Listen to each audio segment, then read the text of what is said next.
गायकों के मुखों से सुना, जब आज देखने का मौका मिला है कि पुराने की बात पर जल ऊपर की तरफ नहीं टिकता है, पीठ की तरफ जल तो रहता है, लेकिन जब आगे ऊपर से पानी ढाल दीजिए तो एक भी बूंद उस पर नहीं टिकता है।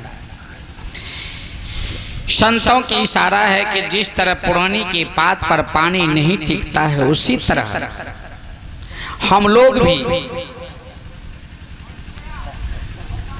माया में रहकर, इस संसार में रहकर, परिवार में रहकर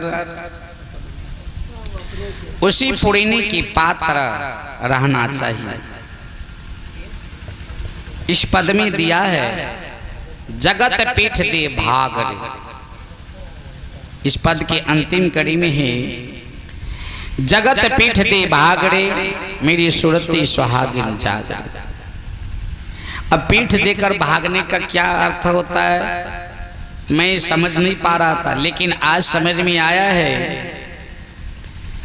कि जहां कीचड़ से कमल की तो पैदाइश होता है, जल पर कीचड़ कमल खिला रहता है, कमल के ऊपर जब पानी डाल दिया जाए तो पानी नहीं ठहरता है, उनके पात पर भी पानी नहीं ठहरता। ठीक उसी प्रकार एक तरफ जल के ऊपर पीठ दिए हुए हैं पुराने के पात, ऊपर से माया उसे ठहरने नहीं दे रहा है, जल रूपी माया वो गिर जाता है। ठीक उसी तरह आज हमको देखने के लिए मौका मिला है। ऐसे गुरुजनों को मैं आदर्श गुरु मानकर हसनपुर सरकार मेरे प्रसादी बाबा के बाद इनकी स्थान है मेरे हृदय में, और मेरे गुरुदेव के बाद मैं जब कभी भी मार्गदर्शन लेता हूं तो यही हसनपुर सरकार हसनपुर जगह से मार्गदर्शन लेता हूं। पूज्य साहब ने, मैंने पतला कपड़ा पहना था, पूज्य साहब ने कहा पतला कपड़ा नहीं पहनना चाहिए, जिस कपड़े से आपकी बदन दिखाई दे ऐसा कपड़ा नहीं पहनना चाहिए। ये आपको तिलाठी के एगो रामदेव बाबा हैं नदी किनारे में, उसी के आश्रम में हम साहब जी को कहीं से लेकर आ रहे थे तो बारिश होने लगा, मोटरसाइकिल से थे हम साहब जी हसनपुर सरकार और मैं आ रहे थे मोटरसाइकिल से, तो बारिश होने लगा उसी जगह, तो हम लोग भाग कर चले गए रामदेव जी की कुटी में बारिश को बिताने के लिए। रामदेव जी साहब बहुत बीमार थे, बुखार लगा था, हम लोगों को देखा तो बुखार आधा डाउन हो गया, उठा 3 दिन से नहीं उठ रहा था। साहब को उनकी परिवार के लोग चरण खटियाए, वहाँ हम लोगों को आम मिला खाने के लिए, तो वहीं हम लोगों से टाइम बनाए। टाइम बनाने के बाद वहाँ एक सत्संग का कार्यक्रम, बड़ा कार्यक्रम हुआ, उसी में मैं जब गया था तो मेरे साथी लोग पतले गमछी पहनकर स्नान कर रहे थे, तो उसी समय मैंने कहा वो साहब जी ये चलवा सको मोटका गमछी दो कि पतले गमछी पहनकर ना स्नान करे, जिससे आपकी शरीर दिखाई दे, ऐसा कपड़ा हम लोगों को नहीं पहनना चाहिए। यह बात सुनकर कहा था तो चले के विषय में, लेकिन मैंने उनको पूरा धारण किया। मैं पतला कपड़ा उस दिन से पहनना, पहले तो नहीं पहनते थे, लेकिन साहब जी की पूर्ण ज्ञान। जब हमारी मोटरसाइकिल चोरी गई तो कुछ संत ऐसे थे कि कहा कि उस पर एफआईआर करो, केस करो, तुम्हारा मोटरसाइकिल मिल जाएगा। जब मैंने मार्गदर्शन लिया साहब जी से तो कहा मोटरसाइकिल तो मिल जाएगा, लेकिन दुश्मनी खड़ा हो जाएगा जिस पे फायर करोगे। ऐसा ना करो, गया तो जाने दो, केस में और पैसा जाएगा। जिस पैसे से तुम केस लड़ोगे उसी पैसे से फिर मोटरसाइकिल ले लो। ये काम मत करो।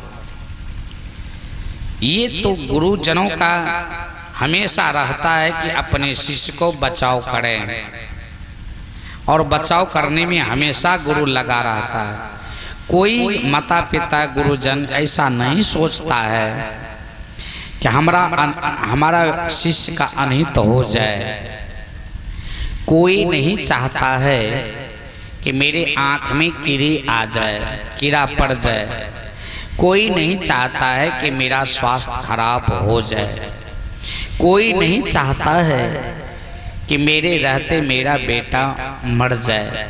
कोई नहीं चाहता है कि मेरे रहते रहते मेरा परिवार का सर्वनाश हो जाए। कोई चाहता नहीं है।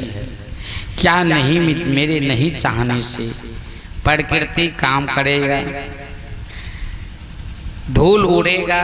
नहीं चाहने पर भी धूल मेरे सिर पर आएगा। हम जितना सेफ रहें, धूल तो उड़ेगा।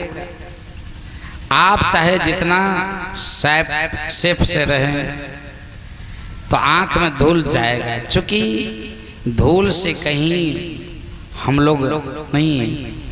तो उस धूल को धुलाने के लिए गुरुजन होते हैं। जो गुरुजन हम सबों को धूल को साफ करता है। गुरु ज्ञान के साबुन लगा ला सजन, काया कपड़ा धुलाला हो। गुरु ज्ञान की साबुन से हम अपनी कपड़ा को धो सकते हैं, लेकिन हम सबों के बीच कोई नहीं चाहता मेरा एक्सीडेंट हो जाए। कोई चाहते हैं एक्सीडेंट हो जाए, लेकिन हो जाता है। कोई नहीं चाहता है कि मेरा घर जल जाए, लेकिन घर जल जाता है। कोई नहीं चाहता मुझे बाढ़ तबाह करे, लेकिन हो जाता है समय से। कभी कभी ऐसा हो जाता है। तो तूफान आती नहीं रहने के लिए, बीमार दुख नहीं आता है रहने के लिए। दुख हमेशा हमेशा नहीं रहता है। जैसे आप गुस्साते हैं, गुस्सा आपका स्वभाव नहीं है। बीच में आता है तूफान की तरह गुस्सा, क्रोध आता है तूफान की तरह।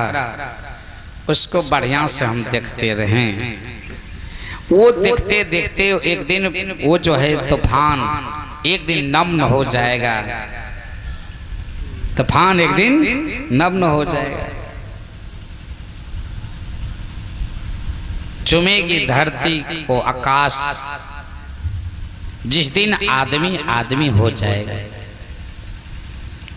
हम आदमी बने और हम सब बिल्कुल आज जो आदमी की शक्ति काम किया है, मोबाइल बनाया, और वो मोबाइल में आपको दृश्य बम्बई, दिल्ली, कटिहार, न जाने कहाँ से कहाँ आप मुखारतित बात कर रहे हैं। आज स्थिति हम सबों की ऐसी है, जो स्थिति कहा नहीं जा सकता। इस भजन में दिया है, घर में रहो भक्ति करो, न तरो करो बैराग। बैराग ले बंधन पड़े ताका बड़ा अभाव।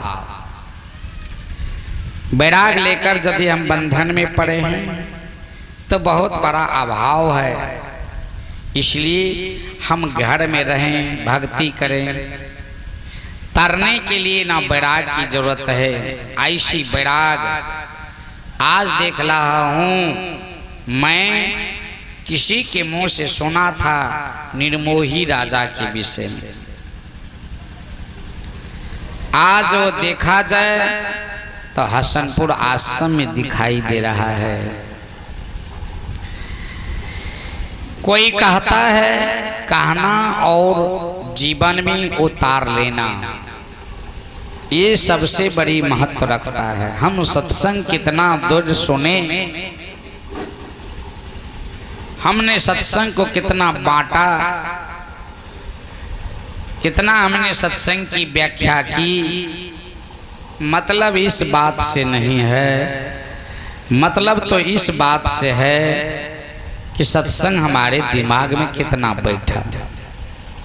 हम तो बाँचते तो जरूर हैं, लेकिन हम अपने जीवन में उतारते कितना हैं, ये देखना हो तो मैं कई जगह कहता हूँ, आप हसनपुर में जाकर देख लें। यदि सफाई की बात करता हूँ तो जाकर हसनपुर आश्रम में देख लें। और सारी बातों, आपस में प्रेम, ये सब कुछ देखना हो तो हसनपुर आश्रम में जाकर देखें। एक दूसरे के प्रति कितना अटूट प्रेम है। आइए इन सब बातों पर हम सब विचार करते हुए आज जो हमारी स्थिति है समाज की, वह स्थिति को देखते हुए आज जो मुझे देखने का मौका मिला, हम सबों के भीतर तो दुख है, लेकिन दुख की घड़ी में धैर्य बांधना पड़ता है। एक्सीडेंट हो गया, फिर उसकी इलाज होती है। दुख नहीं आता है रहने के लिए, बात रह जाती है कहने के लिए। दुख रहती नहीं है, दुख चला जाता, वह कहानी बनकर रह जाता है।